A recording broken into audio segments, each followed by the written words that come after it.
Yes बच्चों, good morning. और अभी हम जो है वस्तुनिष्ठ प्रश्नों का जो है सॉल्यूशन पढ़ रहे हैं। तो वस्तुनिष्ठ प्रश्नों का सॉल्यूशन जो है हम शीघ्र खत्म करेंगे। कुछ हमारे जो चैप्टर है उनसे जो है मैंने वस्तुनिष्ठ प्रश्न तैयार किए हैं।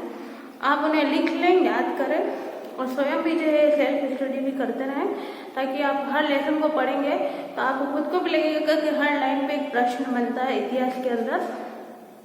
जो प्रश्न मैंने बनाए हैं वो आप लोग नोट डाउन करेंगे, आप इसको याद करेंगे, बार बार रिवाइज करेंगे।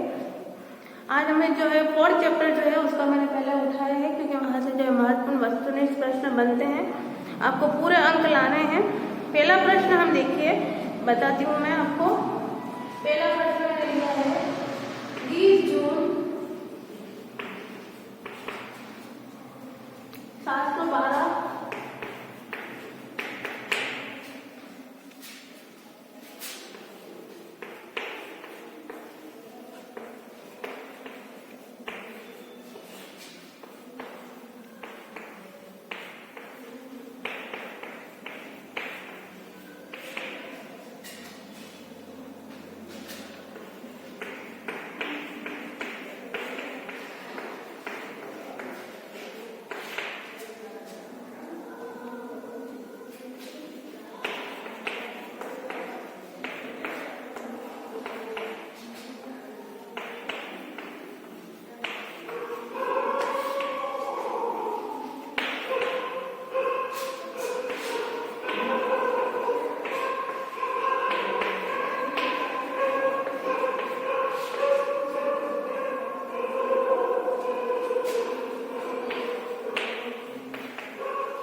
देखिए 20 जून 712 ईस्वी को मोहम्मद बिन कासिम और सिंध के राजा दाहिर सेन के मध्य कौन सा युद्ध हुआ था।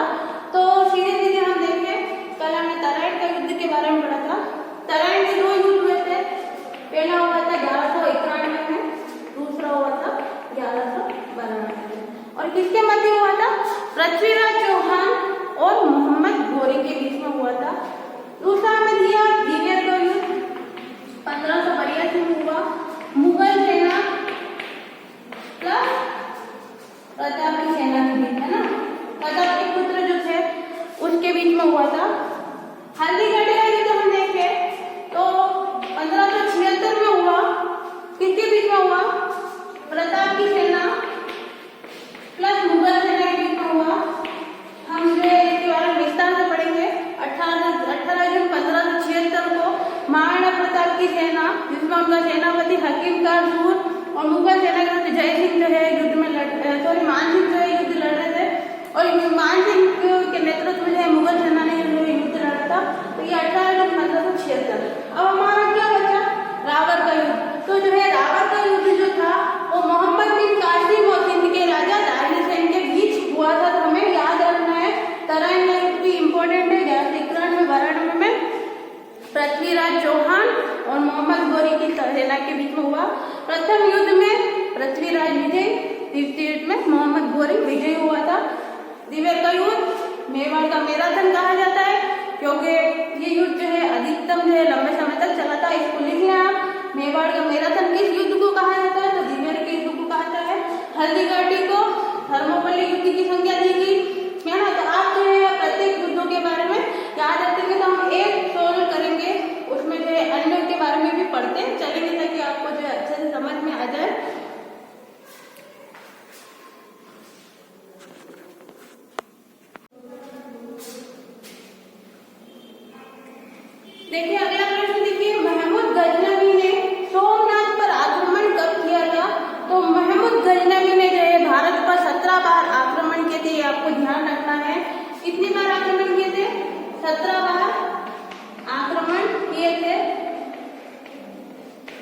जिसमें 17वां जो आक्रमण किया उसने 1027 में किया। आपको मैं थोड़ा सा बता दूं, 1027 में उसने 17वां आक्रमण किया था। ये प्रश्न भी आपके बनता है। सिंध के जो जाट थे उनके विरुद्ध किया था उसने, ये आपको ध्यान रखना है, सिंध के जाटों के विरुद्ध। तो भारत पर 17 बार आक्रमण के बाद जब 17वां आक्रमण उसने किया 1027 में, तो वो आक्रमण उसका विफल हुआ और वो उसने सिंध के जो जाट थे उनके ऊपर किया था। अब हमारा प्रश्न है, महमूद गजनवी ने सोमनाथ पर आक्रमण कब किया? सोमनाथ पर उसने आक्रमण 1025 ईस्वी के अंदर किया था। आपको ध्यान रखना है, मैप के अंदर आपके सोमनाथ भरने को आ सकता है। सोमनाथ कहाँ पर है? गुजरात के अंदर है, ये आप ध्यान रखेंगे। ठीक है, तो आप ध्यान रखते चलिए सोमनाथ कहाँ पर है? गुजरात के अंदर है। और कितने बार आक्रमण किए? महमूद गजनवी ने 17 बार आक्रमण किया। 17वां आक्रमण में सिंध के जाटों के विरुद्ध था। 1025 में उसने सोमनाथ पर आक्रमण किया, जहाँ से उसने खूब सारा जो है धन दौलत लूटा, वहां की जो मूर्तियां थी उसको तोड़ा, इसलिए वो मूर्ति भंजक भी कहलाया था। ये सारी बातों की जानकारी आपको रखनी है।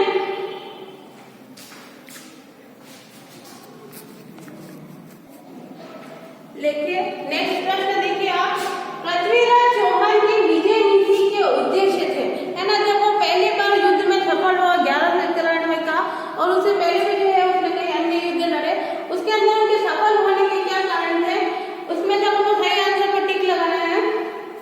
अब जिसने थ्योरी पढ़ी अच्छे से वो इसका आंसर तुरंत दे देगा।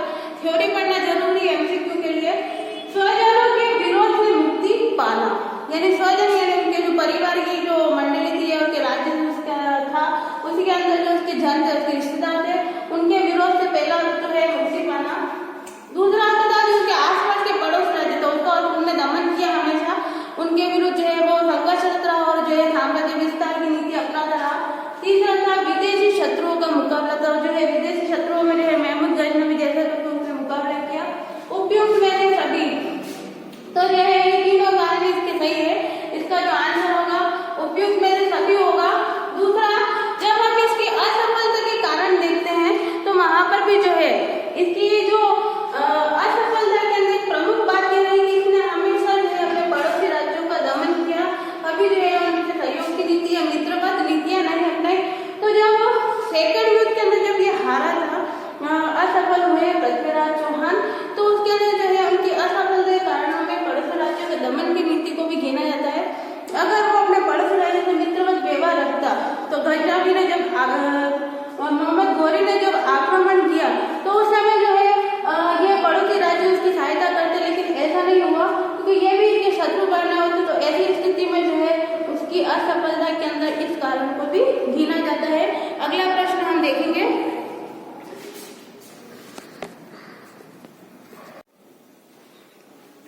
देखिए अगला प्रश्न देखिए, पृथ्वीराज रासो किसकी रचना है? तो पृथ्वीराज रासो जो है इसके रचनाकार कौन है?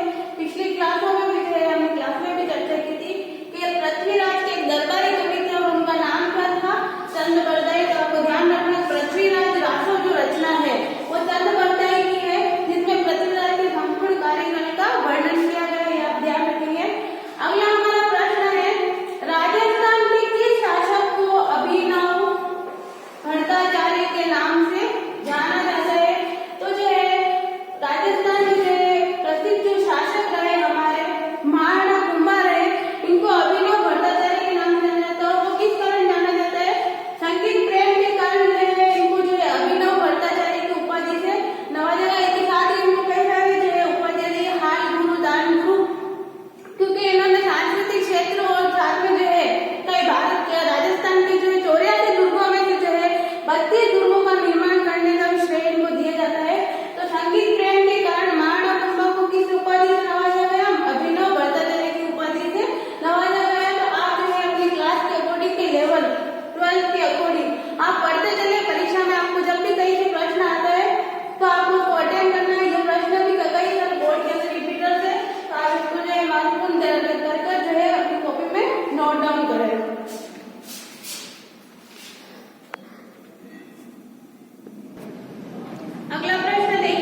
बताइए। तो जो है महाराणा प्रताप के घोड़े का नाम, विशेष बहुत बड़ा प्रश्न नहीं पूछा गया है, सभी को पता है। महाराणा प्रताप के घोड़े का नाम चेतक था। हमारे यहाँ पे चेतक सर्कल बना हुआ है, आपको पता है, चेतक है ना, घोड़े के नाम पर ही बना है। दूसरा हमारे को 3 अन्य नाम दिए गए हैं, इसके बारे में हम देख लें। लूना, ये एक हाथी है, ये भी हाथी है।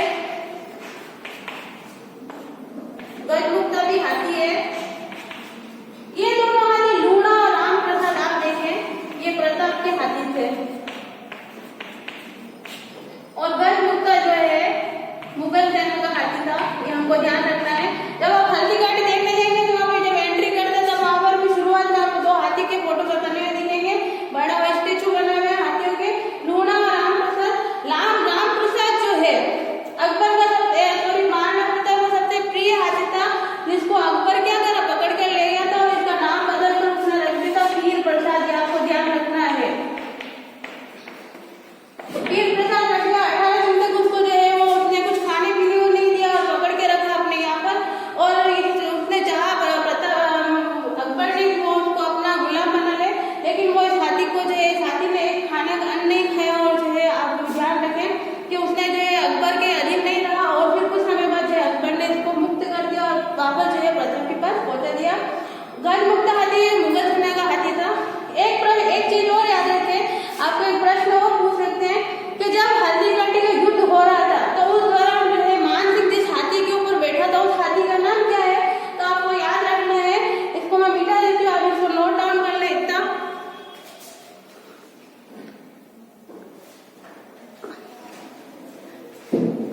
अकबर जिस हाथी मान सिंह जिस हाथी पर बैठा था हल्दी घाटी के युद्ध के दौरान,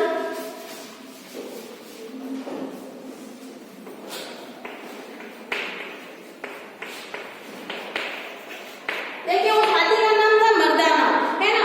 इस हाथी की सूंड के अंदर ही जो है तलवार फंसी हुई थी और जब हल्दी घाटी का युद्ध हो रहा था तो चेतक घोड़ा जो घायल हुआ था वो इस हाथी के कारण हुआ था कि इसकी सूंड के अंदर एक हाथी बड़े ट्रेन था।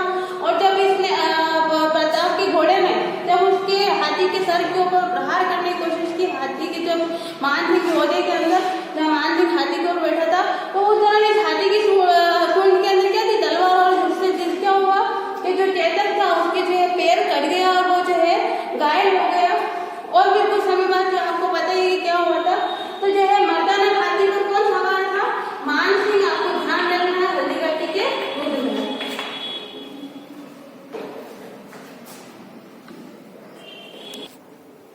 देखिए आज का हमारा एक अंतिम प्रश्न है, राठौड़ों का यूलिसेस किसे कहा जाता है? तो अभी मैंने जो है कुछ समय पहले आपको मारवाड़ की प्रतिष्ठा बचाने के बारे में बात करी थी, उसमें जो है प्रमुख योगदान किसका था?